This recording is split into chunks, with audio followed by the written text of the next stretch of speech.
Assalamualaikum warahmatullahi wabarakatuh. Perkenalkan, nama saya Revita Silviani, NPM 2019 18537. Saya dari kelas 4C dan di sini saya akan memberikan video dari mata kuliah Strategi Pembelajaran tentang Metode Pembelajaran. Halo semuanya, perkenalkan nama Ibu Gita. Kali ini kita akan mempelajari tentang mata pelajaran IPA, yaitu pengelompokan hewan berdasarkan jenis makanannya. Nah, dari yang kita tahu, di bumi ini itu kan banyak banget ya jenis-jenis hewan. Dan tiap hewan tuh makannya beda-beda loh, nggak sama. Nggak bisa tuh yang makannya daging dikasih tumbuhan dan makannya tumbuhan dikasih daging. Nah, jadi kali ini kita akan mempelajari tentang pengelompokan hewan berdasarkan jenis makanannya.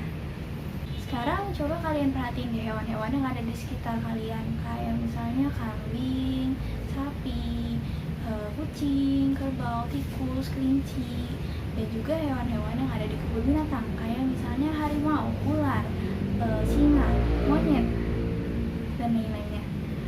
Jenis-jenis hewan yang tadi memiliki perbedaan makanan kan, tapi kita dapat simpulin kalau misalnya hewan itu memiliki dua jenis makanan, yaitu daging dan tumbuhan. Nah, sekarang ibu bakal kasih tahu nih pengelompokan hewan berdasarkan jenis makanannya. Yang pertama ada karnivora, yang kedua ada herbivora, dan yang ketiga ada omnivora. Nah, ketiga-tiganya ini memiliki pengertian yang berbeda. Yang pertama itu ada karnivora, yaitu pemakan daging. Yang kedua ada herbivora, yaitu pemakan tumbuhan atau biji-bijian. Dan yang ketiga ada omnivora, yaitu pemakan keduanya, yaitu tumbuhan dan daging. Sekarang kita bahas dari karnivora dulu ya.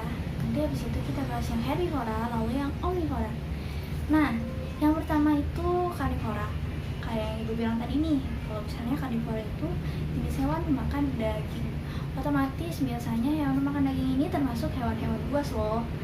Nah, sekarang kita bakal bahas tentang ciri-ciri hewan karnivora. Kalian pasti penasaran kan ciri-ciri hewan karnivora gimana sih? Nah, yang pertama, hewan karnivora itu memiliki taring yang tajam. Gunanya buat apa? Gunanya untuk memudahkan mereka mengoyak daging mangsanya. Yang kedua, hewan-hewan karnivora ini memiliki cakar yang cukup tajam. Apa? Sama, mirip-mirip kayak yang tadi nih. Yaitu gunanya supaya memudahkan menangkap mangsanya. Yang ketiga, hewan-hewan karnivora ini memiliki indera penciuman yang tajam. Yang keempat, hewan-hewan karnivora ini juga mampu berlari dengan sangat cepat. Yang kelima, hewan-hewan karnivora ini yang termasuk burung-burungan itu memiliki paruh yang tajam. Yang keenam, hewan-hewan karnivora ini memiliki racun atau sesuatu yang mampu untuk melemahkan mangsanya. Yang ketujuh, biasanya hewan-hewan karnivora ini nggak hidup secara berkelompok loh atau berdampingan. Soalnya biasanya hewan-hewan karnivora ini sudah memiliki daerah kekuasaannya masing-masing. Nah, sekarang ibu akan bagikan sedikit contoh dari hewan karnivora. Yang pertama kita bisa lihat contohnya, yaitu ular.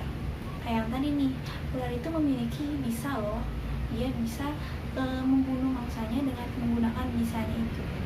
Nah, yang kedua ada harimau. Harimau itu kalau di ciri-ciri hewan yang tadi itu dia memiliki cakar dan taring yang tajam. Nah, yang ketiga ada contohnya, yaitu burung elang. Kalian lihat sendiri kan, burung elang itu memiliki paruh yang tajam. Nah, yang keempat ada contohnya hiu. Itu apa? Memiliki gigi yang tajam juga loh. Tuh. Nah, hiu itu termasuk hewan karnivora. Nah, yang kedua, kita bakal bahas tentang herbivora. Nah, kayak yang ibu bilang tadi, herbivora itu adalah hewan-hewan yang memakan tumbuhan atau biji-bijian. Nah, sekarang kita bakal bahas tentang apa sih ciri-ciri hewan yang termasuk herbivora ini.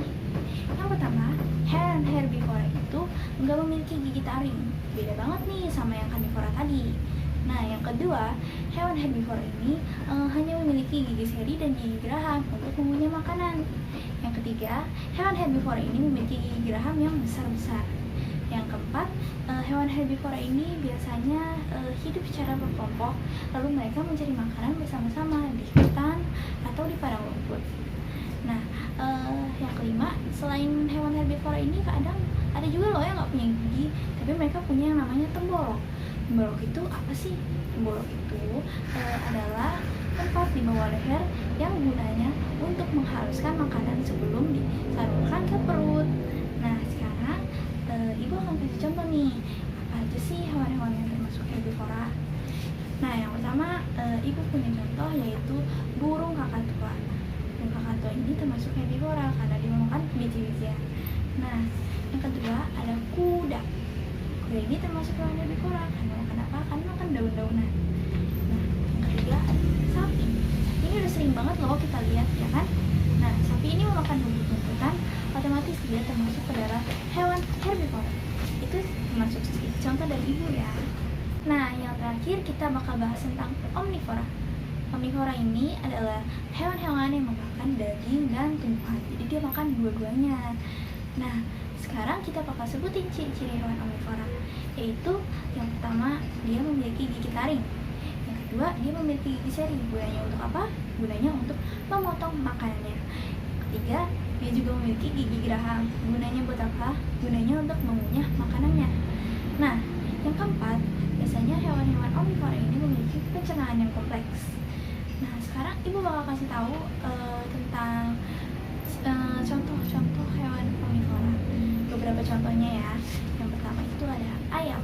Ayam itu termasuk hewan omnivora. Yang kedua ada musang. Musang itu termasuk hewan omnivora juga. Nah, yang ketiga ada tikus. Itu termasuk hewan omnivora juga loh. Selain itu ada flamingo, ada monyet, itu juga termasuk hewan omnivora. Nah, sekarang kalian udah paham kan apa aja sih kelompok hewan berdasarkan jenis makanannya dan ciri-cirinya itu apa aja, kalian udah pasti paham dong. Masa nggak paham sih? Sedih deh. Nah, sekian dulu ya dari materi yang ibu sampaikan hari ini. Kurang lebihnya mohon maaf. Wassalamualaikum warahmatullahi wabarakatuh. Dadah.